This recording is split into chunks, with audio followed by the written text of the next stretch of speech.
7장을 우선 한번 읽어보십시다. 주님께서 노아에게 말씀하셨다. 내가 보니 이 세상에 의로운 사람이라고는 너밖에 없구나. 너는 식구들을 다 데리고 방주로 들어가거라. 모든 정결한 짐승은 수컷과 암컷으로 7쌍씩, 그리고 부정한 짐승은 수컷과 암컷으로 2쌍씩 내가 데리고 가거라. 그러나 공중의 새는 수컷과 암컷 7쌍씩 데리고 가서 그 씨가 온 땅 위에 살아남게 하여라. 이제 이래가 지나면 내가 40일 동안 밤낮으로 땅에 비를 내려서 내가 만든 생물을 땅 위에서 모두 없애버릴 것이다. 노아는 주님께서 명하신 대로 다 하였다. 땅 위에서 홍수가 난 것은 노아가 600살 되던 해이다. 노아는 홍수를 피하려고 아들들과 아내와 며느리들을 데리고 함께 방주로 들어갔다. 정결한 짐승과 부정한 짐승과 새와 땅 위를 기어다니는 모든 것도 하나님이 노아에게 명하신 대로 수컷과 암컷 둘씩 노아에게로 와서 방주로 들어갔다. 이래가 지나서 홍수가 땅을 뒤엎었다. 노아가 600살 되는 해의 둘째 달, 그달 11의 날, 바로 그날에 땅속 깊은 곳에서 큰 샘들이 모두 터지고 하늘에서는 홍수문들이 열려서 40일 동안 밤낮으로 비가 땅 위로 쏟아졌다. 바로 그날 노아와 노아의 세 아들 셈과 함과 야벳과 노아의 아내와 세 며느리가 함께 방주로 들어갔다. 그들과 함께 모든 들짐승이 그 종류대로, 모든 집짐승이 그 종류대로, 땅 위를 기어다니는 모든 길짐승이 그 종류대로, 날개 달린 모든 날짐승이 그 종류대로 방주로 들어갔다. 살과 피를 지닌 살아 숨쉬는 모든 것들이 둘씩 노아에게 와서 방주로 들어갔다. 하나님이 노아에게 명하신 대로 살과 피를 지닌 살아 숨쉬는 모든 것들의 수컷과 암컷이 짝을 지어 방주 안으로 들어갔다. 마지막으로 노아가 들어가니 주님께서 몸소 문을 닫으셨다. 땅 위에서는 홍수가 40일 동안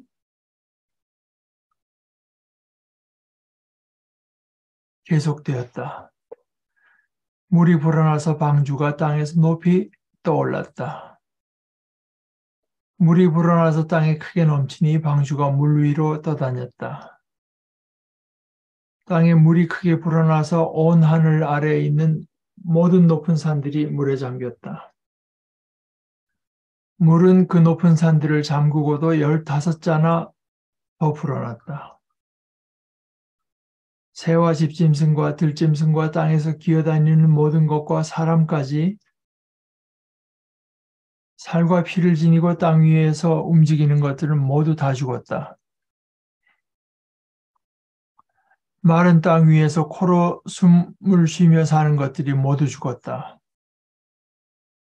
이렇게 주님께서는 땅 위에 사는 모든 생물을 없애버리셨다. 사람을 비롯하여 짐승까지, 길짐승과 공중의 새에 이르기까지 땅 위에서 모두 없애버리셨다.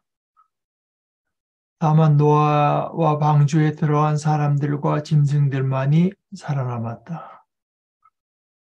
물이 불어나서 150일 동안이나 땅을 뒤엎었다.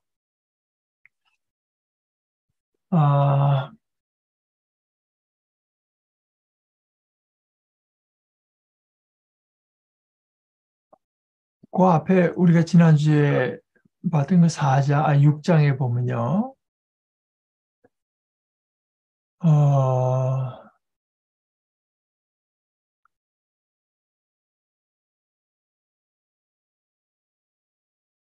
6장에 보면 이제 노아에 대해서 9절부터 말하기를, 그러니까 8절에서 이제 노아는 여호와께 은혜를 입었다, 주님께 은혜를 입었다 하고 나서 9절에서 노아의 족보, 노아의 이야기, 또 세 번역은 노아의 역사라고 번역했는데요. 는 이러하다라고 하면서 노아에 대해 설명을 하는데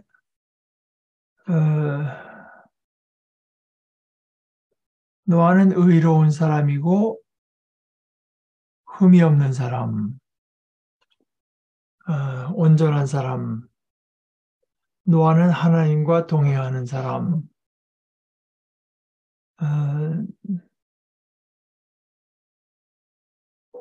영어로는 이제 walked with God, 하나님과 함께 걷는 사람이었다, 걸었다 이렇게 말을 했고, 이거를 공동 번역은 이제 좀 의역을 해서요. 그는 하나님을 모시고 사는 사람이었다, 이렇게 그 뜻을 옮겼습니다.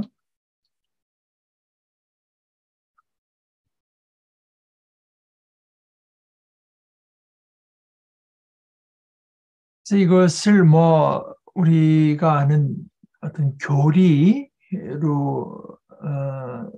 설명하고 싶겠죠. 그러나 교리로 설명하려는 순간에 제가 보기에는 참 많은 무리가 생겨나는 것 같아요. 노아는 그렇다 치고 노아의 가족들도 이제 구원을 받는데요. 그러니까 8명입니다. 이제 이거를 베드로전서 3장에서는 아예 8명이라고 뽐뿌니 그러니까요.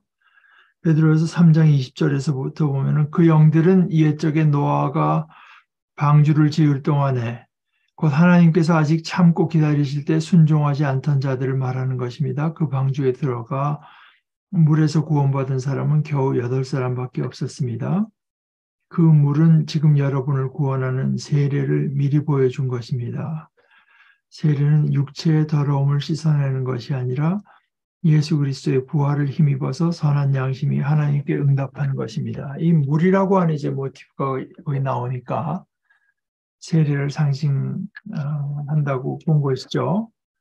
베드로 후서 3장도 또 묘하게 그 물을 말을 해요. 3장 5절에서부터 이렇게 말하는, 그들이 이렇게 말하는 것은 하나님의 말씀으로 하늘이 오랜 옛날부터 있었고 땅이 물에서 나와 물로 말미암아 형성되었다는 것과 또 물로 그때 세계가 홍수에 잠겨 망하여 버렸다는 사실을 그들이 일부러 무시하기 때문입니다. 하여간 그 노아 때 그 홍수가 얼마나 성경에서 이제 그 중요한 사건인지 이 베드로서에 이렇게 언급되는 것을 봐도 드러나고, 저는 지금 기억이 전혀 없지만은 이제 바티칸의 시스틴 채플, 조그만한 그 채플이지 않습니까? 거기 천장에 이제 미켈란젤로가 그림을 그린 천지창조 이야기의 가운데 이제 패널이 9개가 있대는데, 그 중에서 제일 유명한 그림은 이제 하나님께서 아담을 창조하는 장면이죠. 그런데 이제 그걸 한 3가지 섹션으로 되어 있답니다. 그러니까 첫째는 하나님께서 천지를 빛을 창조하시고, 그 다음에 그 땅과 흙을 나누시고, 한 이제 3개의 그림, 9개 그림 중에 셋이 이제 그 천지창조를 말하고 있고, 그 다음 것이 이제 아담을 창조하시고, 아담 다음에 이제 그 다음에 하와를 창조하시고, 그 다음에 여섯 번째 그림은 그들이 그 뱀의 유혹에 넘어가서 타락하고 쫓겨나는, 그렇게 이제 여섯 개가, 나머지 세 개는 다 노아의 홍수에 관한 그림인데, 첫째는 이제 그 순서가 좀 뒤집혔지만, 아까 전창조부터 1, 2, 3, 4 이렇게 간다고 치면은 7번 그림은 이제 노아와 그 가족들이 하나님께 제물을 바치는 그림이고, 그 다음에 여덟째 그림이 그 홍수, 그 다음에 마지막 그림은 노아가 이제 술에 취한 나중 이야기를 미켈란젤로가 그려놨다고 하는데, 그러니까 이 노아의 이야기가 상당히 그 중요하게 취급되는 거를 뭐 그것만 봐도 이제 성경을 길이로만 봐도 그건 뭐 누구나 다 볼 수 있는 거 아니겠습니까?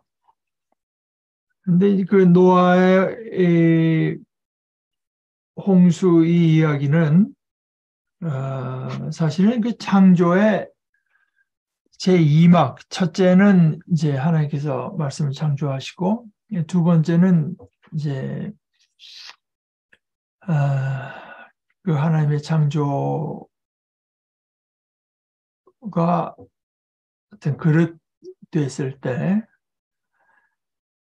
그러니까 영어로는 창조를 크리에이션이라고 하잖아요. 크리에이션. 그런데,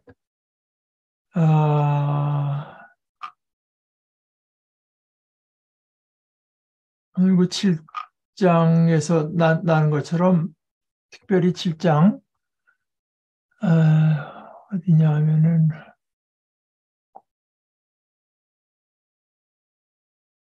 7장 11절이요. 노아가 600살 되는 해에 둘째 달 그달 11의 날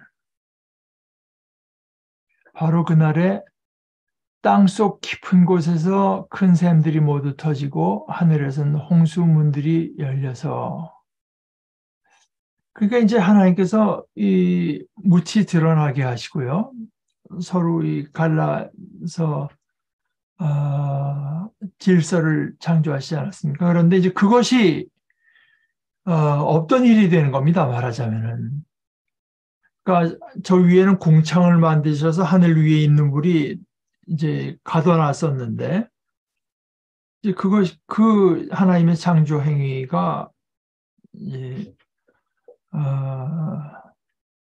뒤집히는 것이고 둘째는 이 밑에서 그래서 이것이 하나님의 창조 그러고 나서 이제 그 위에 그 짐승들이 살만하게 또 사람들이 살만하게 하고 나서 이제 짐승들을 창조하시고 인간을 창조하셨는데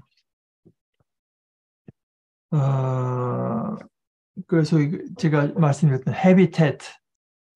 해비텟가 짐승 동물들이 살 수 있는 어떤 거주 요건을 갖추어 놓고 이제 이렇게 되는데 그것이 더 이상 그렇지가 않은 것으로 되는 거죠. 그래서 크리에이션을 언크리에이션이라고 뭐라 해야 되나 창조가 없었던 일로 이제 영어로는 참 표현하기가 더 좋은 것 같아요. creation, uncreation 하고 이제 다시 이번에는 언약을 세우면서 창조하신 것이 recreation, 재창조, 새롭게 창조하신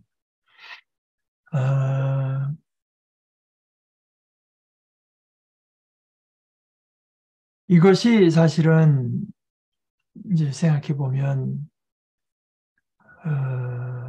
누구든지 그리스도 안에 있으면 새로운 피조물이라라고 할 때도 어떤 그 비슷한 그 원리가 거의 작동하는 것 같죠? 새롭게 창조하신다 하나님께서는 그러니까 물론 차원이 좀 다른 얘기고 그렇지만 새롭게 창조하신다. 그것이 하나의 그 어떤 그 원리처럼 작용하는데 생각해 보면 지난주에 우리가 생각을 나눈 것처럼 하나님께서 그 하와 그 타락한 뒤에 하와가 겪는 고통, 그다음에 이제 아담이 겪는 고통을 하나님께서 몸소 6장에서 이제 보게 되면요. 후회했다, 뭐 이제 어, 후회 6장 6절에 땅 위에 사람 지으셨으면 후회하시며 마음 아파하시고 그때 또 탄식하시고 이런데 이제 나오는 그 단어들이 다 둘 다가 다 하와가 겪은 고통, 아담이 겪은 고통. 그러니까 하나님께서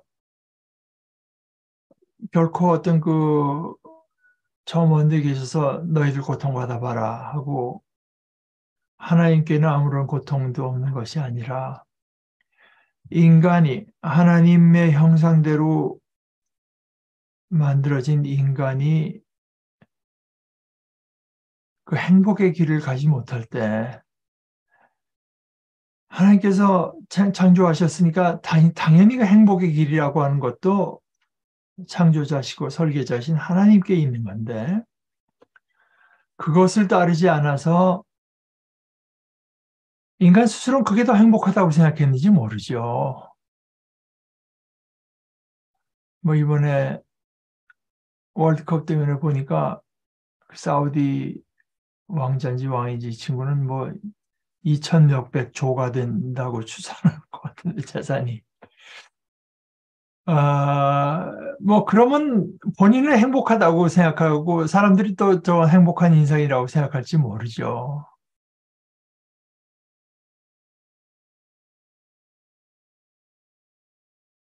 그러나 이제 행복하다고 여기는 그 인간들을 하나님께서 보시면서 가슴 아파하시고 후회하시고 본인들에게 어떤 행복이 주어졌는지 본인들이 어떤 행복을 누리게 되어 있는지 아, 그래서 그것이 사실 성경에 일관되게 요한계시록에도 예수님께서 특별히 그 라오디게아 교회에 대해서 말을 할 때 너는 풍족하여 조금도 부족한 것이 없다고 하지만 실상 너는 내가 비참하고 불쌍하고 가난하고 눈이 멀고 벌거벗은 것을 알지 못한다. 이 말씀을 하시기 전에 말씀하신 것은 나는 내 행위를 한다. 너는 차지도 않고 뜨겁지도 않다. 내가 차든지 뜨겁든지 하면 좋겠다. 내가 이렇게 미지근하여 뜨겁지도 않고 차지도 않으니 나는 너를 내 입에서 뱉어버리겠다. 그러니까 아주 그 역하다는 말씀이죠. 그러니까 하나님 앞에서 뜨겁지도 않고 차갑지도 않아서 아주 역한 존재가 되었는데 본인들은 풍족해서 부족한 것이 조금도 없다고 한다. 어, 그러므로 나는 내게 권한다. 내가 부유하게 되려거든 불에 정련한 금을 내게서 사고 내 벌거벗은 수치를 가려서 드러내지 않으려거든 흰 옷을 사서 입고 내 눈이 밝아지려거든 안약을 사서 눈에 발라라. 그러니까 본인들에게 어떤 행복, 어떤 복이 이제 할당되어 있는지 알지 못하고 나름대로 그냥 자기는 풍족하다 이렇게 이제 생각할 때 하나님은 어, 이것이 이제 바울 사도는 모든 사람이 죄를 범하였음에 하나님의 영광에 이르지 못했다 이렇게 표현을 했죠. 인간이 하나님의 영광, 하나님께서 주시는 어떤 입혀주시는 영광에 전혀 이르지 못했을 때,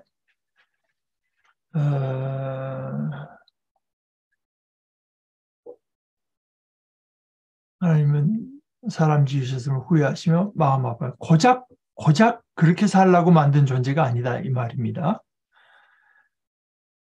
그러니까 여기서 나타나는 이것도 일종의 원리죠. 인간이 그렇게 하나님의 영광에 이르지 못하고 참 부요함에 이르지 못하고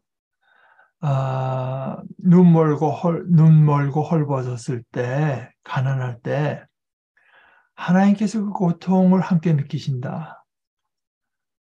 이것도 역시 결국은 십자가에까지 이어지는 하나의 뭐 거의 패턴이라고 할 수 있는 것 아니겠습니까? 그러니까 하나님께는 그런 그 일관성이 있는 걸 우리가 살펴볼 수 있죠. 뭐 구약의 하나님이 어쩌고 신약의 하나님은 다르고 결코 아닌 겁니다. 그러니까 처음에 구약을 읽을 때 그런 느낌이 들 수 있죠. 그러나 하나님이 어제나 오늘이나 같으시고 그럴 것을 믿는 우리들은 구약을 해석할 때도 구약 성경을 해석할 때도 예수 그리스도의 사건을 알고 그리스도가 보여주신 그 하나님의 모습을 마음에 새긴 채로 해석하는 것이 굉장히 중요하다고 저는 이제 생각합니다. 그렇지 않으면 이제 엉뚱한 이야기를 하게 되죠. 구약의 하나님과 신약의 하나님이 다르다는 등 무슨 그건 이제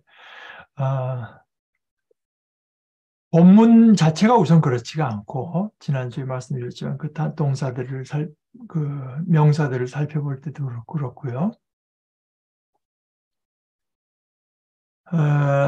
그런데 이제 그 노아가 의롭고 흠이 없는 사람이었다. 뭐 그 어떤 의미에서 그렇고 그것이 지금 이 이야기의 중심은 아닙니다. 가장 중요한 것은 노아가 그러니까 하나님 보시기에 의롭고 흠이 없는 사람이었고 하나님과 동행하는 사람. 그 하나님께서 이 온 천지를 보시고 그 인간들을 보시고 할 때 뭐 인간만 싹 쓸어버릴 수 없어 짐승까지 없애셨는지 그건 알 수가 없지만 그러나 성경에 줄곧 나오는 이야기는 인간이 그 짐승들을 이제 다스리게 되어 있고요. 그러니까 인간의 어떤 하는 생각과 동기마다 악한 것이 그 다른 피조물도 그 영향을 이제 받을 수밖에 없었던 것으로 우리가 생각할 수 있죠. 그러니까 그 죄의 권 안에 있는 존재들이 다 이제 쓰러져 가는 것인데 그 핵심에 역시 하나님과의 관계가 있다. 하나님과의 관계가 이렇게 이제 센트럴하다 하는 것을 우리가 볼 수밖에 없겠습니다. 여기 이제 하나님의 그 판결이 13절에 보면 우선 12절 하나님이 땅을 보시니 6장입니다. 하나님이 땅을 보시니 썩어 있었다. 살과 피를 지니고 땅에 사는 모든 사람들의 삶이 속속들이 썩어 있었다. 뭐 노아도 어느 정도 그 영향이 있었을 수 있죠. 그러나 그 사람의 삶이 그렇게 매번 하나도 그 잘못된 데가 없이 그랬다는 것보다 그 중심에 있어서 하나님과의 관계가 어찌됐건 하여간 바로 된 사람이었다고 하는 것이 중요하죠. 그래서 그 하나님의 관점으로서는 누가 뭐 돈이 많냐, 뭐 부유하냐 이게 문제가 아니라 속속들이 썩어 있었다. 이제 이것이 문제가 된다. 그래서 노아에게 말씀하실 때도 땅은 사람들 때문에 무법천지가 되었고 그 끝날이 이르렀으니 내가 반드시 사람과 땅을 함께 멸하겠다. 뭐 땅이 멸한 거 아니죠. 땅은 그대로 있고 물로 덮여서 짐승들이 멸망했지만 이제 결국 그 뜻이다 말입니다. 사람과 땅을 함께 멸하는데 여기 잣나무라고 번역한 고페르 이거를 이제 그 개역 개정에는 그대로 그냥 놔뒀어요. 너는 고페르나움으로 너를 위하여 방주를 만들되. 그러니까 이게 정확히 뭔지는 모르기 때문에 그냥 고페르나움이라고 했는데 세번역은 그냥 잣나무라고 용감하게 이제 번역을 했고 또 그렇게 뭐 번역한 데가 제법 많으니까 공동 번역은 또 전나무 비슷하죠. 잣나무나 전나무나 고페르나무로 너를 위하여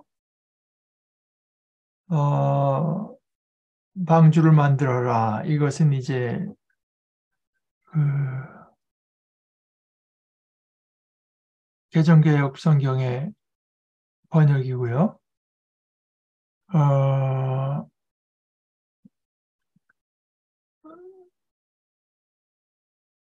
다른 번역들은 그렇게까지는 너는 방주 한 척을 만들어라. 근데 이제 이게 이 방주라고 번역한 단어가 테이바인데 테바. 이거는 이집트에서 온 외래어라고 해요. 우리가 뭐 커피, 뭐 TV 이런 게 다 외래어 아니겠습니까? 테바. 이 테바가 쓰인 다른 예가 바로 출애굽기 2장 3절에 테바가 또 등장하는데 거기 이렇게 2장 3절에 모세 얘기입니다. 모세가 뭐 아들을 낳았는데 그 아이가 하도 잘생겨서 남이 모르게 석 달 동안이나 길렀다. 그러나 더 이상 숨길 수가 없어서 갈대 상자를 구하여다가 역청과 송진을 바르고 아이를 거기에 담아 강가의 갈대 사이에 놓아두었다. 그러니까 이게 테이바입니다. 그때는 이제 상자라고 번역했고 여기는 방주라고 번역했지만 원어는 같아요. 그러니까 그 사이즈가 문제가 아닌 거죠. 테이바라고 하는 것은. 그러니까 거기도 이제 역청을 발랐다. 이제 그 아까 그 고페르 나무라고 했는데 역청은 코페르입니다. 여기 이제 상당히 많은 그 워드 플레이가 나와요. 그런데 어찌됐건 하여간 우선 테바를 보게 되면은 그럼 성경에 그 배라고 하는 단어가 없느냐? 있습니다. 그런데 노아가 지은 것은 배가 아니라 이제 방주예요. 테바입니다.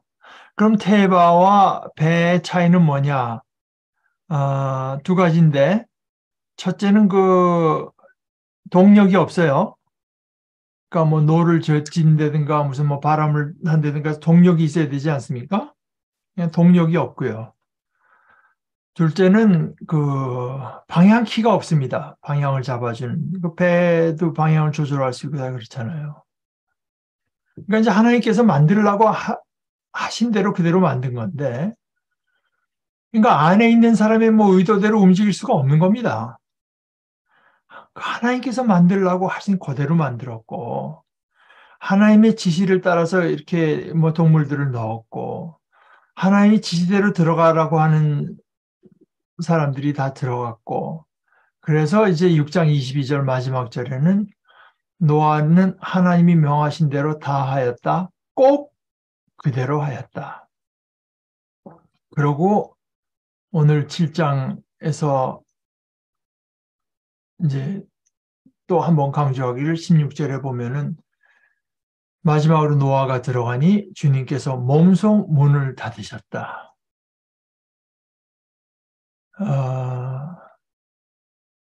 이 구원의 처음과 끝이 모두 다 이제 하나님께서 하시는 일이라고 하는 것이 뭐 인간은 이 구원의 일에 있어 수동적일 수밖에 없는 것이 하나님께서 우리들을 위해서 마련하신 그 영광이라고 하는 것이 이 차원이 인간이 이룰 수 있는 차원이 아니다 이겁니다.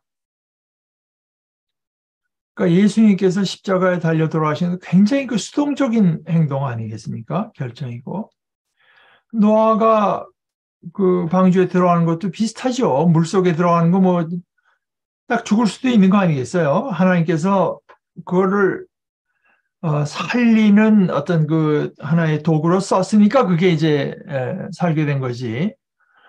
뭐 그리고 역청도 다 바르고 했다고 해도 어,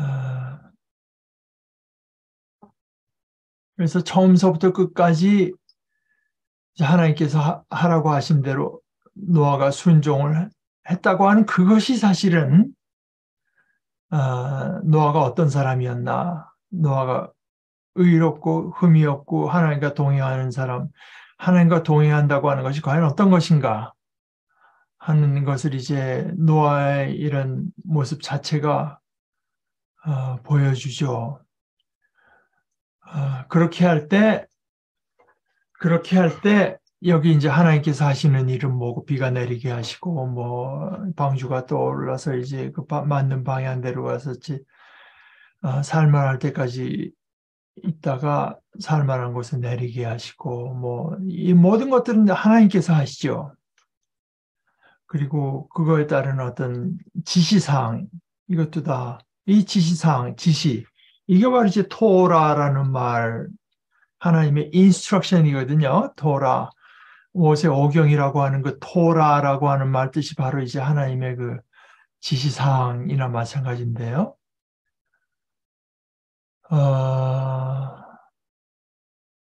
뭐 길이는 300자, 너비는 50자, 높이는 30자. 이게 이제 그 한 300피트 이렇게 되는데 약간 100 지금 치수로 하면 145m, 뭐 14.5m, 뭐 한 6분의 한 30 몇 미터가 이제 된다고 하죠. 그러니까 사실은 생각해 보면 뭐 그 안에 뭐 짐승이 들어가면 얼마나 들어가겠습니까? 사실은요. 지금 뭐 우리가 알고 있는 짐승만 해도 도저히 그게 뭐 거기 어떻게 다 들어가겠어요. 그러나 이제 어, 그것이 지금 이야기의 관심사가 아닌 겁니다. 어,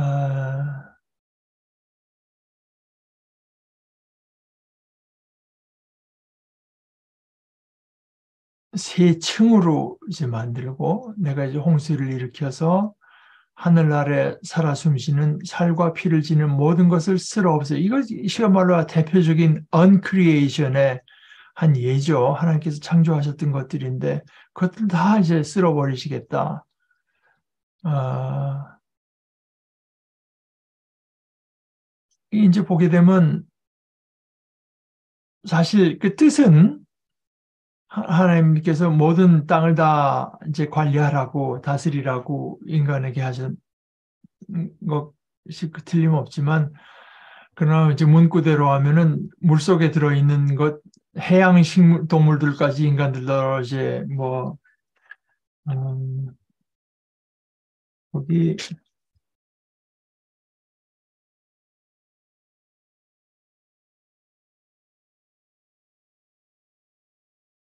생육하고 번성하여 땅에 충만하여라 땅을 정복하여라 바다의 고기와 공중의 새와 땅 위에 살아 움직이는 모든 생물을 다스리라 하셨는데 뭐 여기는 이제 고기에 대한 이야기는 물론 안 나오죠.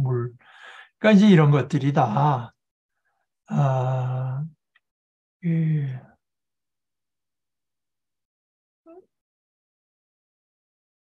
우리들에게 어떤 그 옛날에 있었던 사건의 어떤 정확한 팩트를 구구절절히 전하고자 하는 것이 아닌 겁니다. 어, 팩트의 그 근거라고 할까, 뭐 하여간 근거했으되, 그 의미를 이제 우리에게 전하는 거죠. 그러면서 그 안에서 또 먹을 거는 있어야 되잖아요. 그러니까, 첫째는 20절에 보면은 6장 20절이에요. 6장 20절에 보면은 새도 그 종류대로 집짐승도 그 종류대로 땅에 기어다니는 온갖 길짐승도 그 종류대로 모두 두 마리씩 너에게로 올 터이니 살아남게 하여라. 그리고 너는 먹을 수 있는 모든 먹거리를 가져다 쌓아두어라. 이것은 너와 함께 있는 사람들과 짐승들의 먹거리가 될 것이다. 이제 그런 모든 것을 이제 케어하시는 아, 하나님 모습이 나오고, 그 다음에 7장에서 내가 보니 이 세상에 의로운 사람이라고는 너밖에 없구나 했는데, 이걸 이제 공동번역도 그대로 따라해서, 따라했다고 같이 번역해서 너는 내 식구들을 다 데리고 배에 들어가거라. 내가 보기에 지금 이 세상에서 올바른 사람은 너밖에 없다. 이 둘은 상당히 이제 의역에 가깝고, 개정개혁 성경대로 이 세대에서 내가 내 앞에 의로움을 내가 보았음이니라. 본문에 그냥 그렇게 되어 있습니다. 그 영어 번역에도요. I have seen that you are righteous before me in this generation. 이 세대에서 내 앞에 너는 의롭다. 뭐 그러나 그 뜻으로 봐서는 너밖에는 이제 없다. 근데 여기 단수입니다. 너밖에 없는데 식구들은 또 다 살려주시거든요. 이미 셈과 함과 야벳이 있어서 자손은 또 퍼뜨릴 수 있는데 노아의 아내까지도 포함돼서 노아의 아내가 의롭다는 얘기도 없고 뭐 그러니까 이제 여기서 그 의로움에 대한 교리를 이제 우리가 얻어내겠다고 하면은 참 너무 그 무리한 행보가 되죠. 그게 아닙니다. 이야기가 우리에게 전달하고자 하는 게 뭐냐 하는 거를 우리가 찾아내는 게 중요하지. 또 2절 봐도요. 정결한 짐승은 또 7쌍입니다. 그리고 부정한 짐승은 2쌍씩. 또 공중의 새는 수컷과 암컷 7쌍씩 데리고 가서 이제 이렇게 했는데 또 아까 본 대로 14절에 가면 좀 얘기가 달라지죠. 그리고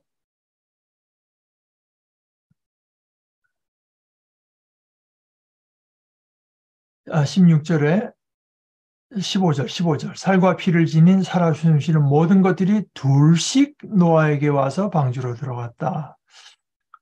그래서 뭐 사실은 이게 이제 성경을 이렇게 자세히 읽어보면 이게 꼭 40일인지 150일인지도 좀 분명치가 않고 또 150일 땅에 있었다고 하지만 이제 나중에 어떻게 보면 1년간 이제 잠겨 있었던 것 같기도 하고 그래서 다수의 학자들 그러니까 majority, 그러니까 51%가 아니라 상당히 훨씬 많은 다수의 학자들은 이것은 안만 봐도 홍수에 있어서 최소한 2가지 이야기가 보존되어 온 것이 틀림없다 이렇게 믿는 것입니다. 그러니까 2가지 이야기가 보존되어 있어서 그 2가지 이야기를 다 살리되 중간중간에 이렇게 조금 손질을 해서 2가지 이야기가 다 전달이, 왜냐하면 그 2가지 이야기가 다 우리에게 어떤 하나님의 진리를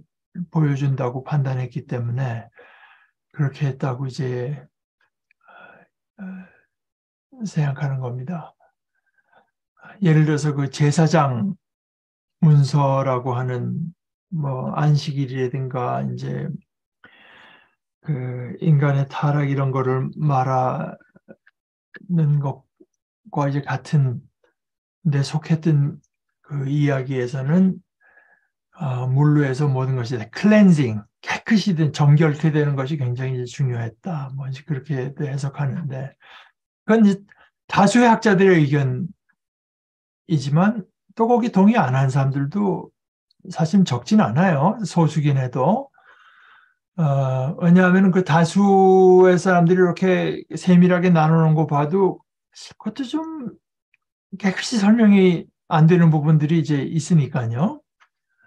그러니까 뭐, 그거는 이제 학자들에게 남겨두고, 다만, 이제 그럴 수 있다고 하는 가능성은 우리가 뭐 그렇게 해석하는 사람은 다 이건 비신앙적으로 해석하는 거다. 이거는 결코 아닙니다.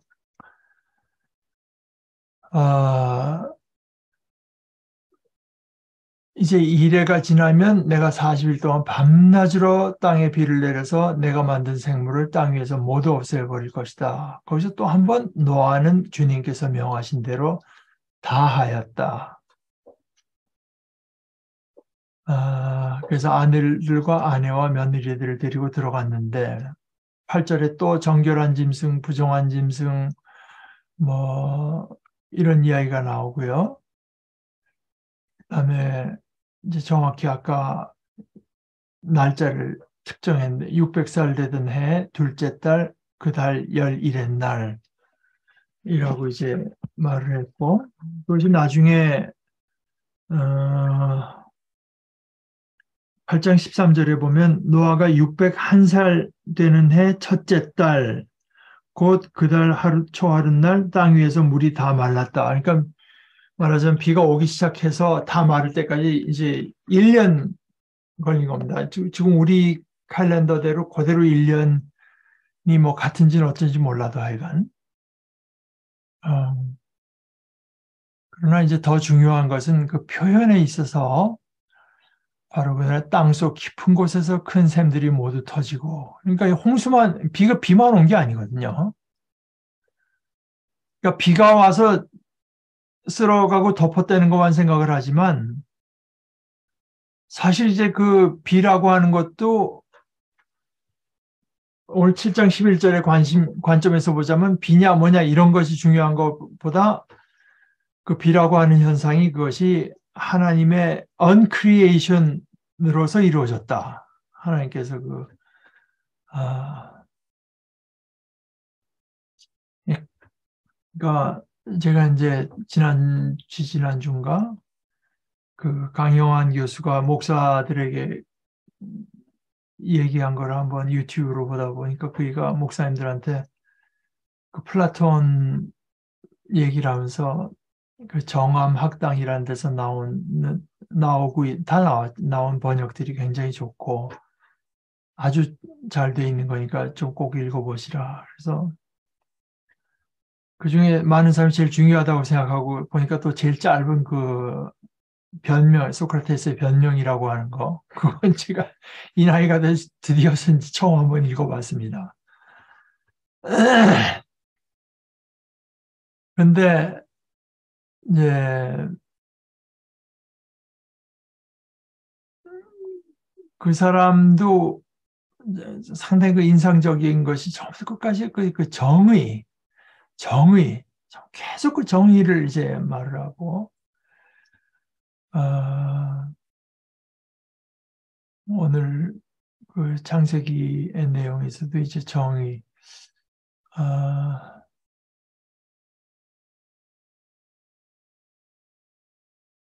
어, 제가 이제 그 얘기를 하려던 것이 아니라, 이제 소크라테스가 이걸 번역하면서 그 번역자, 그 본문에 있었던 것 같아요. 소크라테스가 거기서 뭐라고 말하냐면, 거기선지 해설한 사람이 딴 책에서 그걸 인용했지, 제가 분명치 않습니다. 검토되지 않은 인생은 살 가치가 없다. 검토. 다른 분은 그 검토라고 하는 단어를 좀 다르게 번역했던데. 그러니까 여기 어, 이 창세기 이 노아 이런 데서도 느끼는 것은 하나님의 영광에 이르지 못한 인간의 삶이라고 하는 것은 살 가치가 없다. 거진 그렇게 되는 거 아니겠습니까? 하나님께서 그들이 이제 쓸어버리시는데요. 하나님께서 인간을 만들었을 때 고작 저렇게 살라고 만든 게 아닌데 하나님은 인간은 특별히 하나님과 관계하면서 하나님을 사랑하면서 하나님의 뜻을 헤아리면서 하나님을 기뻐하면서 하나님을 섬기되 그것들을 다 자신의 이 지상에서의 삶을 가지고 다른 것들을 다 보살피는 것으로서 이제 하나님과의 관계를 이제 맺는데 그것이 안 된 인생이라고 하는 것이 사실은 생각해 보면 뭐 어떻게 보면 참 아까도 처음에 얘기한 대로 로마서에서 바울 사도가 사람이 죄를 범하였음에 하나님의 영광에 이르지 못하더니, 죄를 지었을 때 그 핵심은, 죄를 져서 뭐 이 세상을 다 못 살 대로 만들어 버렸다, 뭐 하나님께 화를 돋궜다, 이런 것 보다도 더 중심된 것은 하나님의 영광에 이르지 못. 그것은 거꾸로 말해서 인간은 하나님의 영광에 이르도록 되어 있는 존재라고 하는 거 아니겠습니까?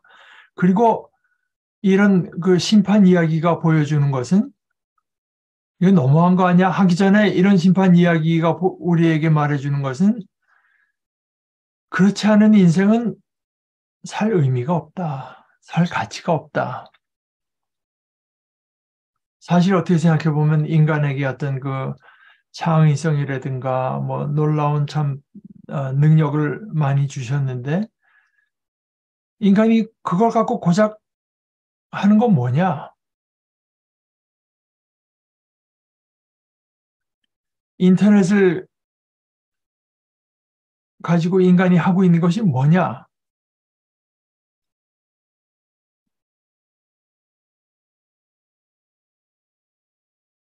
이게 뭐 사실 그걸 이제 느끼게 됩니다. 그것이 하나님의 관점인 것 같아요. 심지어 이 땅도, 이 우주도 하나님의 뜻에 맞게 운행되지 않으면 그 존재할 가치가 없다, 말하자면. 이게 뭐 하나님 화가 나고 뭐 마음이 좁아서 그런 게 아닙니다. 예를 들어서 여러분들 뭐 그저 생각해 보세요. 그 도자기 만드는 사람이 뜻대로 안 되면 버려버리는 거. 일반 사람 다 안 버리죠. 그러니까 안 버린 이유가 뭐냐? 그 미감이 도공의 미감을 따르지 못하니까. 도공이 보기엔 이건 뭐 버려서 마땅한데 우리가 보기엔 아깝죠. 그러니까 그러나 도공이 마음이 좁아서 그런 거겠습니까? 오히려 그 작품이라고 하는 걸 소중하게 여기니까 그런 거 아니겠어요? 소중하게 여길수록 이제 거기에 뭐 손질도 많이 가고 안 되면 버리기도 하고 다시 만들고 이렇게 하는데, 뭐 하나님께서 모르는 도공처럼 그렇게 실력이 없어가지고 몇 번을 시도해야 되는 그런 건 아니죠. 예수님께서 오신 것이 바로 그거 아니겠어요? 결정적으로 이제 하나님의 뜻을 실패 없이 이루시는 것이지, 뭐 1번 창조를 했다 안 됐으니까 2번 창조를 다시 또 부시고 세 번째 하고 이런 것은 아니죠. 이것도 사실 뭐 과학과 뭐 신앙을 무리하게 그냥 연결하자면은 하나님께서 다 쓸어버리시고 이제는 그 물에서부터 이제 뭐 척추동물이니 그게 다 물에서부터 나왔다니까 이런 거 억지로 뜻대로 맞추려고 그런 생각은 안 하는 게 좋습니다. 네, 그런 식의 어떤 해석을 위한 글이 아니니까요.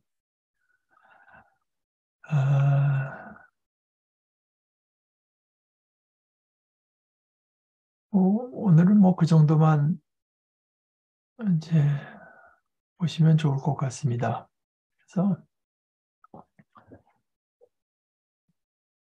제가 이번에 여러분들과 공부하기 위해서 새로 창세기를 보면서 새롭게 느껴지는 게 이제 바로 그겁니다. 그러니까 우리 하나님 앞에 인간이라고 하는 것이 얼마나 귀한가. 내가 또는 우리가 하나님의 영광에 이르지 못한다는 것에, 그것을 하나님께서 얼마나 말하자면 아파하시는가. 이제 그런 것들입니다. 우리가 마땅히 어떻게 살도록 되어 있는 존재들인가. 그러니까 노아의 이야기에는 사실 우리 인간을 귀하게 여기시고 사랑하시는, 그런 의미에서 사랑하시는 거예요. 귀하게 여기신다는 의미에서. 하나의 모습이 너무 이제 생생하게 드러나 있는 부분이라고 저는 이제 새롭게 발견합니다. 이제 그것이 사실은 지난주에도 말씀드렸지만 그 바벨탑의 이야기에서도 그대로 나오는 거예요. 어, 너무 높게 해가지고 하나님께서 그걸 방해하기 위해서 무슨 뭐 말을 섞고 서로 소통이 안 되게 하시고 그런 거겠습니까? 그것도 역시 이제 예수님의 얘기가 없고 다른 얘기가 없으면 뭐 그렇게밖에 해석할 수 없을지도 모르죠. 그러나 아, 우리는 이제 그렇게 해석할 수가 없고 그러나 하나님은 사랑이시라 이렇게 보게 되니까 비로소 이제 눈에 띄는 것들이 아니 여기 있는 하나님께서 한탄하시며 뭐 슬퍼하시는 이 모든 단어들이 인간이 타락한 인간들이 하나님의 징계로 말하자면은 겪게 된 그 아픔 이런 것들을 이제 하나님께서 몸소 겪으신다고 하는 그런 것들이 비로소 눈에 띄게 되는 것입니다. 자, 우리 오늘 그 정도 보시고 다음 주에는 우리 8장으로 넘어가도록 하십시다. 함께 기도하실까요? 하나님, 아버지, 저희들을 아버지의 형상, 아버지의 모양대로 창조하신 것은 저희들이 아버지와 동행하면서 아버지를 알고 아버지의 영광을 누리며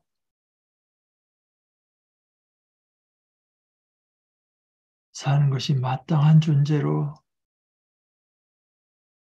저희들을 창조하신 이 귀한 진리를 저희들이 새롭게 새길 수 있게 하시니 감사합니다.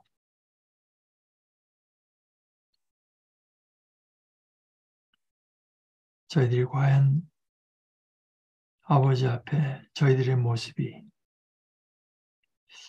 저희들의 삶이, 저희들이 걸어가는 길이 얼마나 아버지 앞에는 중요한 일인지 깨닫게 하시고 저희들이 잊지 않게 하시고 날마다 이 깨달음이 저희들에게 더 절실해지는 귀한 은혜를 허락하여 주시옵소서. 예수님의 이름으로 간절히 기도합니다. 아멘.